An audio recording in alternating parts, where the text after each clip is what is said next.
নবান্নে কেন্দ্রীয় অর্থ কমিশনের বৈঠকে মুখ্যমন্ত্রী মমতা বন্দ্যোপাধ্যায় ছাড়াও গতকাল হাজির ছিলেন একাধিক বিরোধী দলের নেতৃত্ব।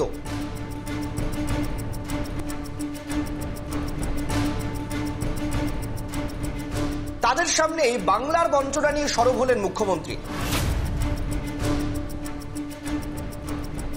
একই সঙ্গে দাবি তুললেন, কেন 41% হারে রাজ্যগুলিকে টাকা ফেরাবে কেন্দ্র, সেই করের হার 50% করার দাবি তুলেছেন মমতা বন্দ্যোপাধ্যায়।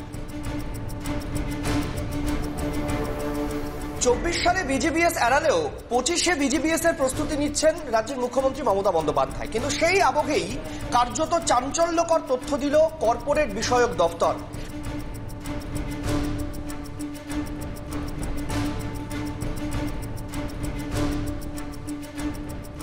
তারা জানাচ্ছেন, বাংলা থেকে বিগত 5 বছরে প্রায় 2500-এর কাছাকাছি বেসরকারি কোম্পানির অফিস সরিয়ে নিয়ে অন্য রাজ্যে চলে গেছেন। আর এই খবরে চিন্তার ভাঁজ বাংলার শিল্প মহলে। আমার সঙ্গে রাত 9টায় দেখুন এই সময়।